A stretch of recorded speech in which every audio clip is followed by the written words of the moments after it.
Hey, everybody, how you doing today? It's Mr. Berkeley once again, and I am now reading chapter 6 of the BFG. I am having a good time reading this book. It's been a long time since I read it, and it's just an awesome book, and I'm enjoying it. Hope you guys are having a good time, because I'm having a good time. I just found out that the movie version of this, the cartoon version, is on Disney Plus. So you best believe that I'll be watching that movie after I finish this book, because I love this book and I can't wait to watch the movie. So let's go ahead and jump into this book right here. This is chapter 6, The Giants. Let's go. "But if you are so nice and friendly," Sophie said, "then why did you snatch me from my bed and run away with me?" "Because you saw me," the big friendly giant answered. "If anyone is ever seeing a giant, he or she must be taken away hip switch." "Why?" asked Sophie. "Well, first of all," said the BFG, "human beings is not really believing in giants, is they? Human beings is not thinking we exist." "I do," Sophie said. "Ah, but that is only because you have seen me," cried the BFG. "I cannot possibly allow anyone, even little girls, to be seeing me and staying at home. The first thing you would be doing, you would be scuttling around, yodeling the news that you were actually seeing a giant. And then a great giant hunt, a mighty giant look-see, would be starting up all over the world, with the human beings all rummaging for the great giant you saw and getting wildly excited. People would be coming rushing and bushing after me with goodness knows what, and they would be catching me and locking me into a cage to be stared at. They would be putting me into the zoo or in the bunkum house with all those squiggling hippo dumplings and crocodile dillies. Crocodile dillies. What are the words? Yep, crocodile dillies. Yeah. Sophie knew that what the giant said was true. If any person reported actually having seen a giant haunting the streets of a town at night, there would most certainly be a terrific hullabaloo across the world. "I will bet you," the BFG went on, "that you would have been splashing the news all over the wonky world, wouldn't you, if I hadn't wiggled you away?" "I suppose I would," Sophie said. "And that would never do," said the BFG. "So what will happen to me now?" Sophie asked. "If you do go back, you will be telling the world," said the BFG. "Most likely on the telly bunkum box and the radio squeaker. So you will just have to be staying here with me for the rest of your life." "Oh no," cried Sophie. "Oh yes," said the BFG. "But I am warning you not ever to go whiffling about out of this cave without I is with you, or you will be coming to an ucky-mucky end. I is showing you now who is going to eat you up if they is ever catching even one tiny glimpse of you." The big friendly giant picked Sophie off the table and carried her to the cave entrance. He rolled the huge stone to one side and said, "Peep out over there, little girl, and tell me what you is seeing." Sophie, sitting on the BFG's hand, peeped out of the cave. The sun was up now, and shining fiery hot over the great yellow wasteland with its blue rocks and dead trees. "Is you seeing them?" the BFG asked. Sophie, squinting through the glare of the sun, saw several tremendous tall figures moving among the rocks, among the rocks, about 500 yards away. 3 or 4 others were sitting quite motionless on the rocks themselves. This is giant country, the BFG said. Those is all giants, every one. It was a brain-boggling sight. The giants were all naked except for a sort of short skirt around their waists, and their skins were burnt brown by the sun. But it was the sheer size of each one of them that boggled Sophie's brain most of all. They were simply colossal, far taller and wider than the big friendly giant upon whose hand she was now sitting. Oh, how ugly they were! Many of them had large bellies. All of them had long arms and big feet. They were too far away for their faces to be seen clearly, and perhaps that was a good thing. "What on earth are they doing?" Sophie asked. "Nothing," said the BFG. "They is just moochling and foochling around and waiting for the night to come.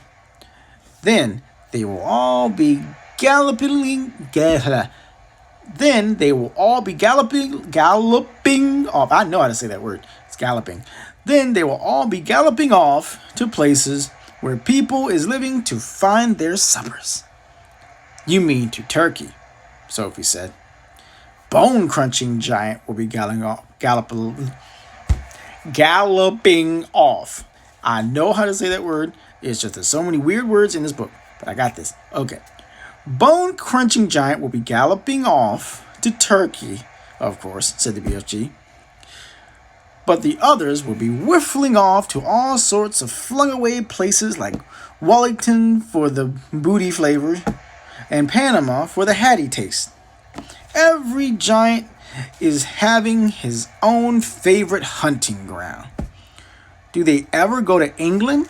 Sophie asks. "Often," said the BFG. They say the English is tasting ever so wonderfully of cod scallop." "I'm not sure I quite know what that means," Sophie said. "Meanings is not important," said the BFG. "I cannot be right all the time.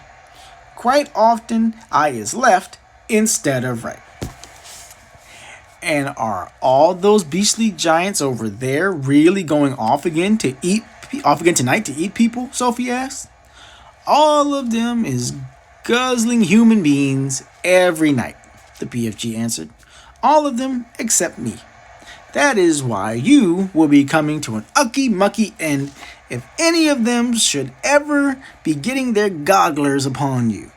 You would be swallowed up like a piece of frumpkin pie, all in one dollop." "But eating people is horrible," Sophie cried. "It's frightful. Why doesn't someone stop them?" "And who, please, is going to be stopping them?" asked the BFG. "Couldn't you?" said Sophie. "Never in a pig's whistle," cried the BFG. "All of those man-eating giants is enormous and very fierce. They is all at least 2 times my wideness and double my royal highness. Twice as high as you." "Easily that," said the BFG. "You is seeing them in the distance, but just wait till you get them close up. Those giants is all at least 50 feet tall with huge muscles and cockles alive-o. I is the titchy one. I is the runt. 24 feet is puddle nuts in giant country." "You mustn't feel bad about it," Sophie said. "I think you are just great. Why, even your toes must be as big as sausages." "Bigger," said the BFG, looking pleased. "They is as big as bumple hammers." "How many giants are there out there?" Sophie asked. 9 altogether," answered the BFG. "That means," said Sophie, "that somewhere in the world, every single night, 9 wretched people get carried away and eaten alive." "More," said the BFG. "It all depends, you see, on how big the human beings is." Japanese beans is very small, so a giant will need to gobble up about 6 Japanese before he is feeling full up.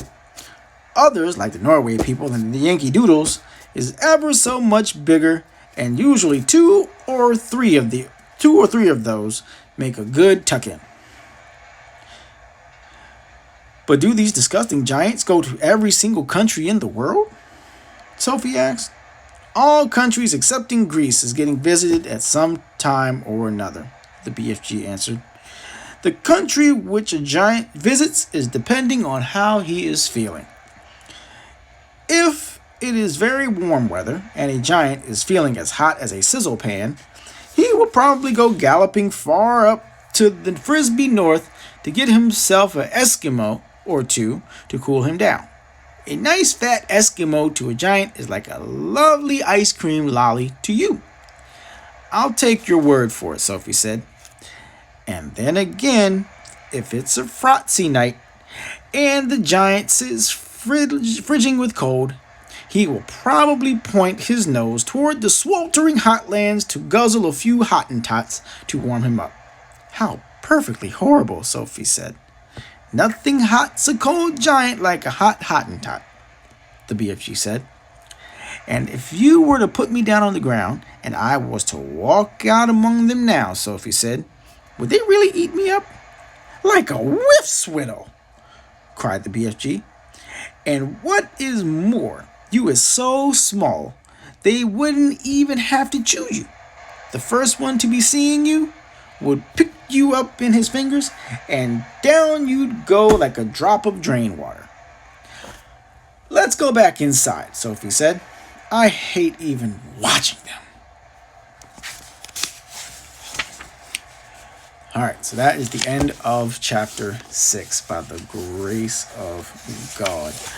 So, as you can see, even teachers make mistakes, especially yours truly.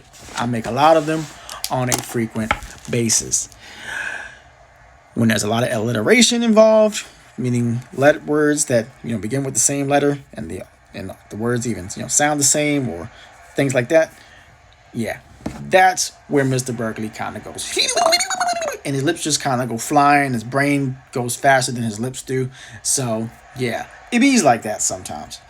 So anyway, I hope you guys have a great weekend. I will see you guys again on Monday. I will talk to you then. Until then, keep reading. Just enjoy your weekend. Stay safe, stay healthy, stay happy, and I will see you guys on Monday. Peace out, homes.